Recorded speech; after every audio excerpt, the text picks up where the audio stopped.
నమస్తే బో, ఇంకో వీడియోతో మీ ముందరకు వచ్చేస్తాను. తెలుసు కదా మనం బెంగళూరుకి వచ్చినాం. ఈ వాతావరణం తగినట్లు మనం కూడా ఉండాలి కదా, అందుకే అనేక కంటెదలు పెట్టి జమ్మంగా తిరుగుతూ ఉండా. అదేందో సిక్కిపేట మార్కెట్ అంట, దానికే పోతాను. ట్రాఫిక్ ఎక్కువ ఉందని మెట్రో ట్రైన్కి పోదామన్నాడు మా ఆయప్ప. రైలు ఉండేది ఆ మిద్దిలో అంట, కానీ ఈ మిద్దిలో దూరి ఆ మిద్దిలోకి పోవాలంట. ఏం నాశనమో మన యొక్క గేట్లకి పోతాను. మెడికల్ మిషన్ ఉంది, దాని మీద నిలబడతాను. అదే పైన వరకు తీసుకొచ్చి మనం ఇడిచిపెడుతుంది. ఎరుబుట్టయితే ఏముంది పాపను. కానీ దీని మీద నిలబడాలంటే సర్వీస్ ఉండాలా, లేకపోతే పైనుంటి ఎల్లాలు పడి దూరలే ఆడుకుంటే కిందకి పిటారంగులు వేసుకుంటూ వస్తాం. కానీ నేను చూడు అంతా తెలిసినట్లుగా ఎంత జమం దిగుతాను. అది పుట్టపడితే బెడ్ అంటే. అయితే ఇది చూస్తే నాకు కామెడీ గుర్తుకొస్తుంది. తిరుపతికి పోయినప్పుడు మా ఎవ్వ లగ్గాలు లేచి పడి చచ్చిండ్రు దీని మీద పోలేక. పైకి పోతానే ఏదో టికెట్ కౌంటర్ లేకపోతే ఏదో కాగితం ఇస్తారనుకుంటే ఏదో బెల్ ఇచ్చినారు, అడగ తినాలి మాదిరి.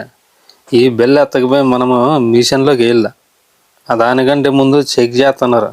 దొంగనా కొడుకులు ఎక్కువ ఉంటారు కదా అందుకో. కానీ వీడు పిసకరాని చోట పిసుకుతాడేమో అనుకుంటే కానీ పిసకలే. కానీ బెల్ల మనం ఇట్లా మిషన్కి చూపిస్తే గేట్ లోపల అవుతాయి, దాంట్లో అంటే లోపల వాళ్ళ వాకిన లోపల అవుతాయి. ఫిగర్లు మాత్రం బలి ఉండారు పో. మనం యాటికి పోయినా ఈ సిల్లర బుద్ధి పోగొట్టుకోం కదా.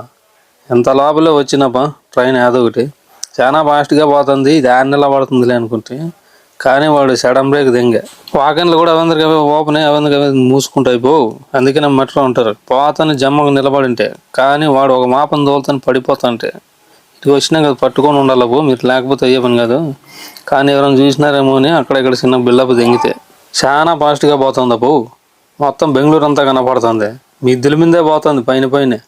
చాలా ఫాస్ట్గా పోవడము, 2 నిమిషాలకు ఒకసారి నిలబడము, జనాలను ఎక్కించుకోవడము, దింపడము. రైలు అంటేనే హిందీ నేల పాన్ పరాకుల వాసన, బాత్రూమ్ వాసన అనుకుంటే కాదపా, పర్వాలేపా, చాలా నీట్గానే ఉంది. 3/4 భాగం జనాలు నిలబడుకొని ఉన్నారు. లోపల ఏమేమి ఉందో చూద్దాంపా. రైలు ఏడాడబోతుంది, ఏ గేర్లో పోతుంది, ఇవన్నీ ఉంటుంది రూట్ మ్యాప్. ఇది కాకుండా ఏసీన పోవు, చల్లగా ఉంది మొత్తం రైలు అంతా. సెల్ ఫోన్ ఛార్జింగ్ పెట్టుకునే కూడా స్విచ్లు ఉన్నాయి. ఎల్ఈడి లైట్లు తెల్లగా ఉన్నాయి, బార్ లైట్లు. వాయిస్ కూడా పో ఏడాడబోతుంది ఏందని యాప్ చూపుతాంటారు. ఇదిగో దీంట్లో ప్రయాణించే వాళ్ళు బ్యాగులు వెనక్కి కాకుండా ముందు కంటే వేసుకోవాలంట.